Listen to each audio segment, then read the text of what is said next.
Hello, welcome back to my channel tarot guide. আমি ঋতুপর্ণা, আপনাদের medium healer and spiritual guide. এই মুহূর্তে চলে এসেছে আরও একটি নতুন রিডিং নিয়ে। দেখে নেব এই মুহূর্তে আপনি যে পার্সনকে নিয়ে ভাবছেন তিনি আপনার জন্য কী ফিল করছেন এবং আপনার লাভ লাইফে কি আসতে চলেছে। এই লাভ লাইফে কি আসতে চলেছে এটা কিন্তু প্রত্যেকের জন্য, সিঙ্গেলসের জন্য, যারা নো কন্ট্যাক্টে আছেন, নন এনাফ সিচুয়েশন সম্পর্কে রয়েছেন, প্রত্যেকের জন্য। ওকে, আচ্ছা, তো ফার্স্ট পার্টে দেখে নেব যে আপনার যে পার্সন যাকে নিয়ে এই মুহূর্তে আপনি ডিল করছেন তিনি আপনার সম্পর্কে কী ফিল করছেন। অল জেন্ডার এবং অল জোডিয়াক সায়েন্সের reading, timeless, general, collective reading. Collective reading 100% resonate নাও করতে পারে। Take what resonates and leave the rest. যে ব্যক্তিকে নিয়ে ভাবছেন এই মুহূর্তে ফ্লেমের দিকে তাকিয়ে তার নাম 3 বার বলে ফোকাস করে কানেক্ট করে নিন। আজকে যারা আমার চ্যানেলে নতুন অবশ্যই প্লিজ চ্যানেলটি সাবস্ক্রাইব করে দেবেন যাতে কালেকটিভ রিডিংয়ে আপনার এনার্জি ভালোভাবে পিকড হয়। Let's start. Thank you so much universe. আমার ভিউয়ার্সের পার্সন কি ফিল করছেন এই মুহূর্তে?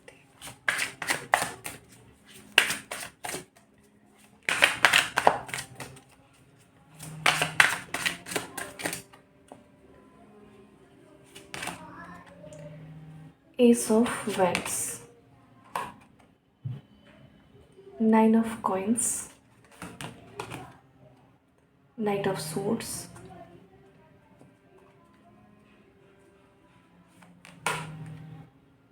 Princess of Coins,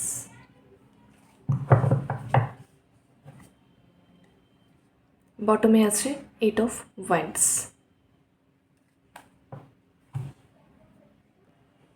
এই মুহূর্তে আপনার পার্সন তার নিজের ইমেজ সম্পর্কে ভীষণ রকম সচেতন। আপনি তার সম্পর্কে কি ভাবছেন বা আপনার মনে আপনার এই যে ব্যক্তি তার বিষয়ে ঠিক কী ইমপ্রেশন তৈরি হচ্ছে বা আপনি তাকে কি চোখে দেখছেন, এই বিষয়গুলো নিয়ে তিনি প্রচণ্ড মাত্রায় এই মুহূর্তে সচেতন। নিজের ইমেজটা যেন ভালো থাকে বা আপনি তার সম্পর্কে যেন কোনো নেগেটিভ চিন্তাভাবনা না করেন বা তাকে যেন ভুল না বোঝেন, এই ধরনের একটা বিষয় কিন্তু তিনি চাইছেন বা তার মাইন্ডে বা থটে চলছে। ওকে, এছাড়াও তিনি কোথাও একটু দেখা যাচ্ছে যে নিজের সেলফ রেসপেক্টটাকে বজায় রাখার চেষ্টা করছেন এবং তার যে একটা ডিগনিফাইড পার্সোনালিটি আছে এবং তিনি যে আপনার প্রতি কেয়ারিং, এই বিষয়গুলো কোথাও না কোথাও আপনার কাছে তিনি প্রুভ করতে চাইছেন। নিজের সম্পর্কেও এরকম একটা ইমপ্রেশন তৈরি করতে চাইছেন যে উনি ওনার নিজের সেলফ রেসপেক্ট সম্পর্কে ভীষণ সচেতন। যাই হোক না কেন ওনার কাছে সেলফ রেসপেক্ট খুব মূল্যবান। ওনার পার্সোনালিটি ভীষণ স্ট্রং পার্সোনালিটি এবং উনি একজন ম্যাচিওর পার্সন, প্র্যাকটিক্যাল পার্সন। সবসময় কিন্তু সব দিক বিচার বুদ্ধি বিবেচনা করে ভেবেচিন্তে উনি যে কোনো ডিসিশন নেন। ওনার লাইফের ক্যারিয়ার, ফাইন্যান্স এগুলো খুব ইম্পর্টেন্ট। ওনার লাইফে ফ্যামিলি ইম্পর্টেন্ট। ম্যাটেরিয়ালিস্টিক যে লাইফের যে সুখ স্বাচ্ছন্দ্য, লাক্সারি, এগুলোও তার কাছে ইম্পর্টেন্ট। তার লাইফে অনেক গোলস আছে বা ড্রিমস আছে যেগুলো তিনি নিজেই হার্ডওয়ার্ক করে ফুলফিল করতে চান। এই ধরনের একটা চিন্তা ভাবনা তো করছেন এবং এই ধরনের ইমপ্রেশন উনি আপনার মনে ক্রিয়েট করতে চাইছেন। ঠিক আছে, মানে উনি ভাবছেন আপনি যেন ওনাকে এই চোখে দেখেন বা এইভাবে দেখেন। নিজের মধ্যে ডুবে থাকা, ভীষণ কিন্তু একটু কিছুটা হলেও সেলফ সেন্টার্ড, আত্মকেন্দ্রিকতা, এই বিষয়টা পাওয়া যাচ্ছে এই মুহূর্তের এনার্জিতে। এস অফ ওয়ান্ডস তো অবশ্যই আপনার সাথে মানে আপনার জন্য আকর্ষণ উনি ফিল করেন বা আপনার জন্য এই মুহূর্তে একটা কৌতূহল দেখা যাচ্ছে বা উৎসুক বা আগ্রহ। যারা নো কন্ট্যাক্টে রয়েছেন তাদের জন্যও কিন্তু বলছি যে আপনার পার্সনের মনের মধ্যে এই মুহূর্তে একটা কিউরিওসিটি, কৌতূহল, আগ্রহ চলছে যে আপনার লাইফে কি চলছে, কি হচ্ছে, কি ভাবছেন, এরকম একটা বিষয় জানার চেষ্টা করছেন। বটমে আছে 8 অফ ওয়ান্ডস, অবশ্যই কিন্তু কথা বলতে চাইছেন। যাদের কথাবার্তা চলছে তাদের ক্ষেত্রেও অবভিয়াসলি দেখতে পাচ্ছি আরও আরও heart to heart communication, deep communication, ঘন্টার পর ঘন্টা ধরে কমিউনিকেশন এবং রোম্যান্টিক কথাবার্তা। ওয়ান্ডসের কার্ড, ঠিক আছে, ফ্ল্যাটি কথাবার্তা, এগুলো আপনার পার্সন চাইছেন। আর যাদের ক্ষেত্রে নো কন্ট্যাক্ট তাদের ক্ষেত্রেও দেখতে পাচ্ছি নো কন্ট্যাক্ট থেকে বেরিয়ে এসে আপনার পার্সন কিন্তু আপনার সঙ্গে কথা বলতে চাইছেন। 8 of Wands, তো ডেফিনেটলি যারা নো কন্ট্যাক্টে আছেন দেখছেন কমিউনিকেশন কিন্তু আসছে, মানে আপনার পার্সনের মনের মধ্যে অলরেডি সেটা স্টার্ট হয়ে গেছে যে না আমি কথা বলতে চাই, আবার কমিউনিকেট করতে চাই, এই যে মাইন্ডসেটটা এটা অলরেডি বিল্ড আপ হয়ে গেছে। নাইট অফ সোর্সও এটা মিন করছে যারা নো কন্ট্যাক্টে আছেন একদমই তাদের জন্য কমিউনিকেশন আসছে, নিজের থেকে, পার্সনের দিক থেকে, সামনে থেকে কমিউনিকেশন আসছে। ওকে, আপনার পার্সন এই মুহূর্তে অলরেডি মনে মনে আপনার সঙ্গে অনেক কথা বলছেন, বা যারা 5D-তে কানেক্টেড, টেলিপ্যাথিতেও আপনার পার্সন এই মুহূর্তে আপনাকে অনেক কথা বলছেন, অনেক সত্যি কথা বলছেন, অনেক ক্ল্যারিটি দিচ্ছেন আপনাকে। যারা 5D-তে কানেক্টেড তারা ডিকোড করতে পারছেন, তারা সেই মেসেজগুলো পাচ্ছেন, বুঝতে পারছেন, ঠিক আছে? যারা কানেক্টেড নন তারা হয়তো বুঝতে পারছেন না,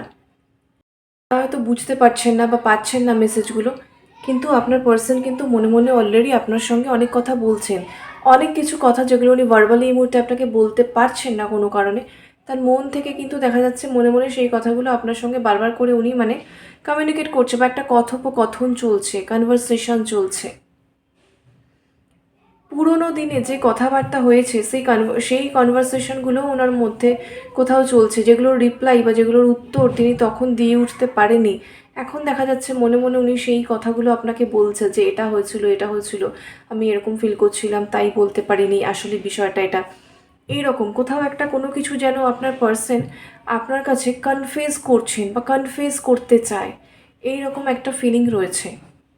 ওকে, আরেকটা বিষয় দেখা যাচ্ছে যে যে সম্পর্কটা অনেক আগে হয়তো খারাপ হয়ে গেছিলো, বা কমপ্লিটলি প্রথম দিকে যে রোম্যান্টিসিজম ছিল বা প্রথম দিকে যে স্পার্কটা ছিল সেই স্পার্কটা নষ্ট হয়ে গেছিলো, এই মুহূর্তে দেখা যাচ্ছে আপনার পার্সন আপনার জন্য সেই রোম্যান্টিসিজম বা সেই স্পার্কটা আবার করে মনের মধ্যে ফিল করছেন, এবং সম্পর্কের মধ্যেও সেই স্পার্ক বা সেই যে একটা নতুনত্ব বা সেই যে ভীষণ একটা অ্যাট্রাকটিভ ব্যাপার, ব্র্যান্ড নিউ ফিলিং যাকে বলে, ঠিক আছে? তো সেই রকম একটা বিষয় কিন্তু সম্পর্কের মধ্যে আসতে চলেছে, কারণ আপনার পার্সন চাইছেন সেটা, এবং উনি নিয়ে আসবেন সেই বিষয়টাকে। এরকম একটা ফিলিংও আপনার পার্সনের মধ্যে রয়েছে যে প্রচণ্ড বোরিং হয়ে গেছে বিষয়টা, এবং আমারই কিছু একটা করা উচিত, মানে নতুন কিছু একটা অ্যাডভেঞ্চারাস কিছু, এরকম কিছু একটা বিষয় কিন্তু আপনার পার্সনের মনের মধ্যে চলছে। নতুন কোনো সারপ্রাইজ তো অবশ্যই আসতে পারে, নতুন কোনো কোনো সারপ্রাইজ হঠাৎ করে, যেটা হয়তো আপনি এক্সপেক্টই করেননি, যে সে আপনাকে এটা গিফট করবে বা এটা বলবে বা এরকম একটা কথা বলবে, এরকম কিছু অ্যাপ্রোচ করবে, আনএক্সপেক্টেড কিছু ভালো কিছু হঠাৎ করে আসতে চলেছে। আপনার পার্সনের মাইন্ডে অলরেডি সেই প্ল্যানিংটা চলছে। এর আরও একটা বিষয় দেখা যাচ্ছে যে অনেক আগে হয়তো আপনি কোনো একটা কথা আপনার পার্সনকে বলেছিলেন যে আপনার এটা স্বপ্ন বা আপনার এটা ড্রিম বা আপনি এরকম চান, তখন আপনার পার্সন খুব একটা সেক্ষেত্রে আগ্রহ দেখাননি বা উৎসাহ দেখাননি, ঠিক আছে? কিছুটা আপনি হার্ট হয়েছেন বা ডিমোটিভেটেড হয়েছে যে আমি এই কথাটা বললাম, কোনো যেন গুরুত্বই দিল না, এরকম কিছু পুরনো কথা তার মাথায় চলছে, যেটাকে তিনি আবার নতুন করে শুরু করতে চান, বা যেটা তিনি করতে চান বা ইমপ্লিমেন্ট করতে চান, এক্সিকিউট করতে চান, নতুন করে সেটা করে আপনাকে বোঝাতে চান যে না আমি কিন্তু কথাটা ভুলে যাইনি, আমি কিন্তু মনে রেখেছি, আমি কিন্তু মানে উনি কিন্তু আপনার জন্য কেয়ার করেন, সেটা নতুন করে আপনাকে ফিল করানো, এরকম একটা কিছু কাজকর্ম উনি কিন্তু করতে চান বা করবেন, ওনার মাথায় চলছে। কোনো কিছু গিফটের বিষয়ও হতে পারে, যে আপনার কোনো একটা পছন্দের কিছু আছে যেটা আপনি কিনবেন বা আপনি অনেকদিন ধরে খুঁজছেন, এরকম কিছু হঠাৎ করে নিয়ে হাজির হতে পারে, হাতে করে নিয়ে এসে একদম হাজির হতে পারে, ঠিক আছে? তো এরকম কিছু বিষয় চলছে তার মাথায়, মাইন্ডে। ভালো ফিলিং পাচ্ছি অবভিয়াসলি। ওভারঅল এখানে প্রত্যেকটা কার্ডই পজিটিভ এসেছে। একটু দেখে নিই রোম্যান্টিক থট কী চলছে।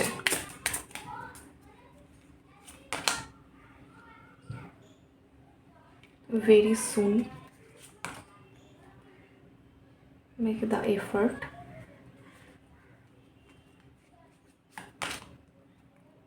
This could be the one. Unrequited love. Past life relationship. You have known each other before.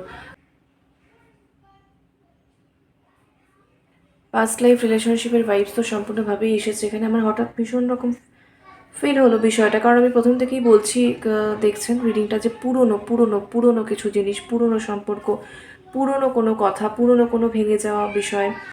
তো obviously in this life time পুরনো কোনো সম্পর্ক তো বটেই, এবং এখানে দেখা যাচ্ছে অনেকের ক্ষেত্রে এই যে পাস্ট লাইফ রিলেশনশিপ, আপনাদের কোনো আনরিকুইটেড লাভ ছিল, মানে পাস্ট লাইফে অলরেডি রিলেশনশিপ ছিল, সেটা সেইভাবে ফুলফিলমেন্ট হয়নি। তো সেই পার্সন কিন্তু আবার নতুন করে এন্টার করতে চলেছে আপনার লাইফে, হঠাৎ করে আনএক্সপেক্টেড ওয়েতে। বা আপনি হয়তো সেই পার্সনকে অলরেডি দূর থেকে দেখে রেখেছেন, আপনি তাকে লাইক করেছেন বা লাইক করেন, বা কিছু ফিলিংস, ইনস্ট্যান্ট কিছু ফিলিংস আপনি তার সম্পর্কে ফিল করেছেন, কিন্তু কি হচ্ছে কি না হচ্ছে আপনার কাছেও ক্ল্যারিটি নেই। তো সেই পার্সন হঠাৎ করে কিন্তু আপনার লাইফে ফিরে আসতে চলেছে এবং এফার্ট দিতে চলেছে, যেটা আপনার এই মুহূর্তে কিন্তু এক্সপেকটেশনের বাইরে অবশ্যই। ওকে, যেটা কখনো হতে পারে, বা এই পার্সন এরকম একটা সেলফি আপনার কাছে আসতে পারে, এরকম আপনি ভাবেননি, কিন্তু এরকমই কিছুই হতে চলেছে। ইউনিভার্সকে কিন্তু গ্র্যাটিটিউড দিন। ওকে, এটা একটা বিষয়। পজিটিভ ভাইবসে থাকুন, হ্যাপি থাকুন, যেটাই হতে চলেছে না কেন সেটা ভালোভাবে যাতে হয়, স্মুথলি হয়। This could be the one. শুধুমাত্র পাস্ট লাইফ রিলেশনশিপই নয়, বাইরে আজকে প্রচণ্ড নয়েজ হচ্ছে, সো প্লিজ অ্যাডজাস্ট। এর সাথে আরও একটা কথা বলে দিই, এই যে পার্সন আসবে বা আসছে, বা যেরকমই হোক না কেন সিচুয়েশনটা, এই যে নতুন করে একটা শুরু, এই যে বিগিনিং, সেটা কিন্তু একটা ঝুট ঝামেলার মধ্যে দিয়ে হবে। ঠিক আছে, খুব ফাস্ট হবে, খুব তাড়াতাড়ি, ভেরি সুন এই পার্সন আপনার জন্য এফর্ট দেবে এবং আপনার জন্য সেই কেয়ারিং অ্যাটিটিউডটা দেখাবে, আপনাকে নিজের লাইফে নিজের করে নেবেন, সেই একটা ক্লোজনেস থাকবে। তো এই সমস্ত কিছুটা কিন্তু একটা ঝুট ঝামেলা, কেয়স, নয়েজ, এরকম একটা বিষয়ের মধ্যে দিয়ে হবে। তো সেই সিচুয়েশানে কিন্তু আপনাকে অনেক স্ট্রং থাকতে হবে, স্টেবল থাকতে হবে। এবং এই মুহূর্তেও আপনার পার্সন আপনাকে নিয়ে ভীষণ শিওর ফিল করছেন, যে উনিও মনে করছেন কিন্তু আপনি তার লাইফে সেই ওয়ান অ্যান্ড অনলি, বা সেই ওয়ান, সেই মানে this person is the one, সেই একটা ফিলিং কিন্তু রয়েছে, যেটা আপনাকে আরও বেশি করে কিন্তু will make you fall in love with this person. আপনি যতটা না ভালোবাসেন, বা যে ফিলিংসটা আছে সেটা কিন্তু আপনার দিক থেকেও অনেকটা বেড়ে যাবে, এবং আপনি এই পার্সনকেও রেসপেক্ট করতে পারবেন। এরকম একটা পার্সোনালিটি কিন্তু আপনার পার্সন আপনার সামনে এনে একদম হাজির করবেন, এরকম দেখতে পাচ্ছি। ওকে, আপনাদের সম্পর্কের মধ্যে কিন্তু অনেক রোম্যান্টিক মুহূর্ত আসতে চলেছে ব্যাক টু ব্যাক। ওকে, আপনাদের মধ্যে এই যে কেমিস্ট্রিটা, এই কেমিস্ট্রিটা কিন্তু ভীষণ স্বতঃস্ফূর্তভাবে আপনারা দুজনেই ফিল করবেন। আপনি তো ফিল করছেনই, আপনার পার্সনও ফিল করছেন, কিন্তু সেটা 3Dতে আসবে বা সারফেসে আসবে। সম্পর্কের মধ্যে এই যে একটা স্পন্টেনিটি থাকবে, যে দুজনেই দুজনের জন্য স্বতঃস্ফূর্তভাবে কিন্তু ডেডিকেটেড থাকবে, লয়াল থাকবে। কাউকে যে আমি চেষ্টা করে জোর করে এফার্ট দিচ্ছি, এই ফিলটা হবে না, সব কিছু খুব স্পন্টেনিয়াসলি হবে। ওকে, এঞ্জেল গাইডেন্স দেখেন কি বলছে angels. Thank you angels, please guide. Ask for help from others, no, yes, there is something better. আচ্ছা, এই যে কিওটিক সিচুয়েশন, কেওস, এই যেগুলো আমি বললাম, সেগুলো যখন আসবে, এঞ্জেলস, ডিভাইন ইউনিভার্সের থেকে কিন্তু মানে হেল্প চাইবেন, প্রে করবেন, পজিটিভ থাকবেন, এবং নেগেটিভ এনার্জিগুলোকে কিন্তু রিলিজ করে দেবেন, সেগুলোকে কিন্তু হোল্ড করে রাখবে না। তাহলেই কিন্তু আপনার জন্য এই যে ইয়েস, বা এই যে ইফ ইউ বিলিভ, তো আপনি সারেন্ডার করতে হবে, কিন্তু ডিভাইনকে সারেন্ডার করতে হবে, ট্রাস্ট রাখতে হবে। দ্যার ইজ সামথিং বেটার, মানে ওই যে আমি বারবার বলছি, একটা ঝুট ঝামেলার মধ্যে দিয়ে বিষয়টা এগোবে, কিন্তু প্রচুর কিছু ডিভাইন রিওয়ার্ড, যেটা আপনার বিয়ন্ড এক্সপেকটেশন, এতটাই ভালো অপ্রত্যাশিত কিছু কিন্তু আসতে চলেছে লাভ লাইফে, কিন্তু খুব স্ট্রংলি ডিল করতে হবে। ঠিক আছে, তো কেয়ারফুল থাকবেন। ওকে, এবং হ্যাপি থাকবেন, পজিটিভ থাকবেন, সারেন্ডার করে রাখবেন, ডিভাইনকে প্রে করবেন, এগুলো তো করবেনই। এঞ্জেল কিন্তু আপনাকে এটাই গাইড করলো, যে সেই ডিফিকাল্টিগুলো যখন আসবে কিন্তু সেগুলোর মধ্যে ডুবে যাবেন না, ডিল করবেন, আর নেগেটিভ ফাইট করবেন, এবং নেগেটিভ এনার্জিগুলোকে রিলিজ করে দেবেন। তবেই কিন্তু পজিটিভ এনার্জিটা আপনাকে মানে রিচ করতে পারবে, বা আপনার কাছে পৌঁছতে পারবে, যেটা আসছে বহু মানে পুরনো একটা বিষয়, যে আবার করে নতুন করে রিকভারি হতে শুরু করেছে, বা যাদের ক্ষেত্রে পাস্ট লাইফ রিলেশনশিপ সেটাও ব্যাক করতে আসতে চলেছে। তো তো মাঝখানে একটা তো ব্রেক থ্রু থাকবেই, তো সেটা যাতে ভালোভাবে ইজিলি ওভারকাম করে আসতে পারেন সেই জায়গাটাতে কিন্তু নিজেকে ধরে রাখতে হবে। ওকে, দ্যাটস ইট। এটাই এখনের মতো রিডিংটি রেজোনেট করলে অবশ্যই যারা চ্যানেলে নতুন, চ্যানেলটি সাবস্ক্রাইব করে দেবেন, লাইক করবেন, শেয়ার করবেন, কমেন্টে এনার্জিটিকে ক্লেম করবেন। লাভ অ্যান্ড লাইট সকলের জন্য। Thank you so much for watching. Take care. Bye by.